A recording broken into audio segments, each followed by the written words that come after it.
Subscribe to Sonic Octaves Kids channel and press the bell icon to watch new cartoon videos.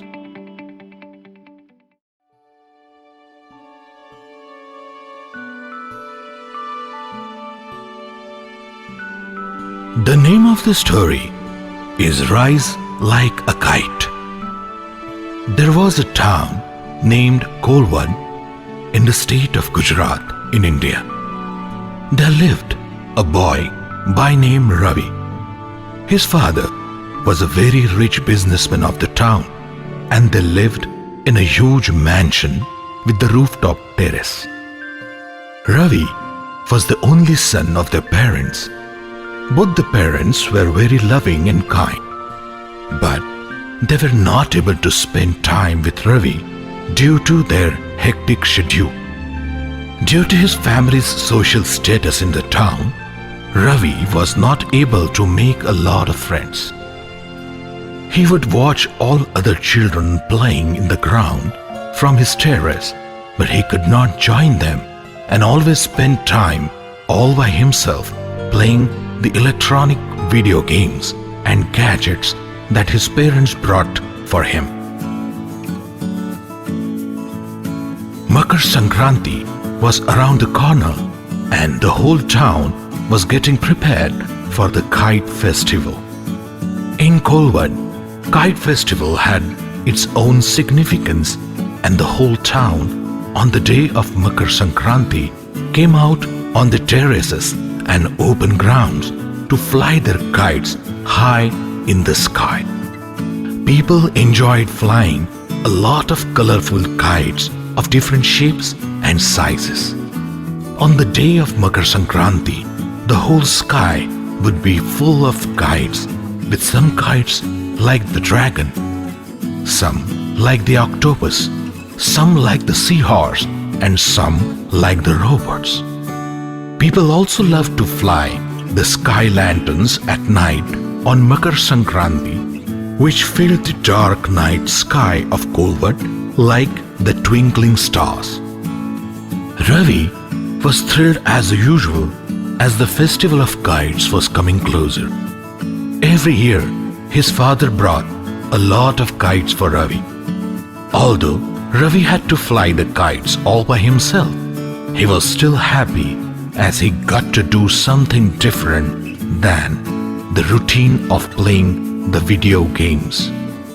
That year too, Ravi's father took Ravi to the kite shop and asked him to buy as many kites as he wished. As Ravi started looking at the variety of the kites that the shop had to offer, he saw a boy selling the kites to the other customers. He called the boy and said, "Hi, I am Ravi. What is your name?" "I am Gopi. This is my dad's shop. How can I help you?" "Gopi, I'm here to buy a lot of kites for flying this year.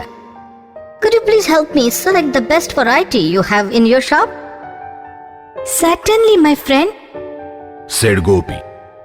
Ravi really felt nice when Gopi called him a friend, as he always longed to have a good friend.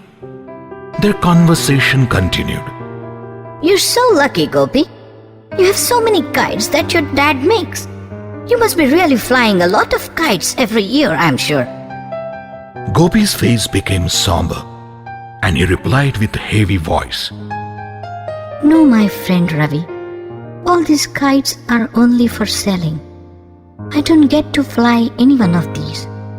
In fact, I'm not able to fly the kite at all in this season, as I'm expected to help my dad sell as many kites as we can so that we can earn a living for ourselves. Every kite is precious for us, as when we sell it, it brings food on our table. You are the one who is lucky because your dad buys you a lot of kites so that you can fly them with your friends to your heart's content." Ravi said. "Gopi, I don't have any friends and my father is too busy to fly a kite with me. So I get to fly the kites all by myself, alone on our terrace. In fact, You are lucky that even though you have to work in your father's shop, you still get to spend time with your father, the chance that I hardly get.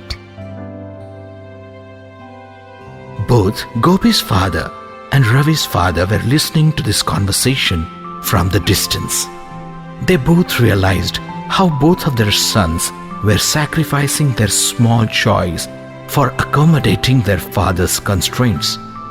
Both of them looked at each other and both realized something in their heart. Ravi's father said to Gopi's father, Hello, I have a proposal for you. What if I buy a lot of kites from your shop?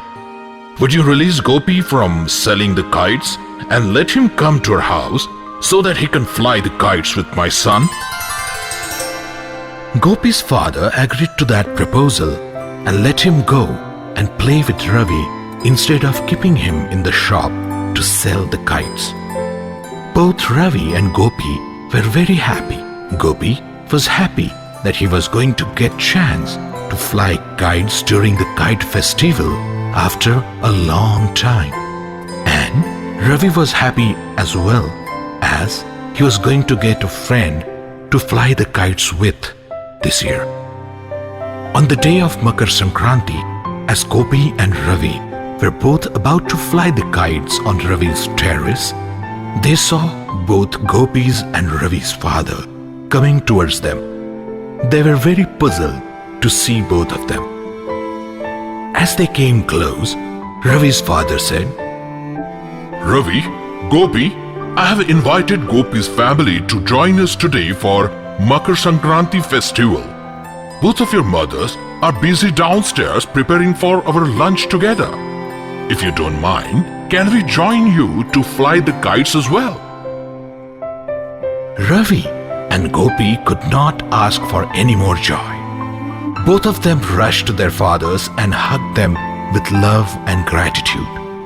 This year's festival of kites was special not only for Gopi and Ravi, but for their fathers as well. As they flew the kite in the sky and cut one of their opponent's kite in the game, all of them shouted at the same time, Kite Pochi!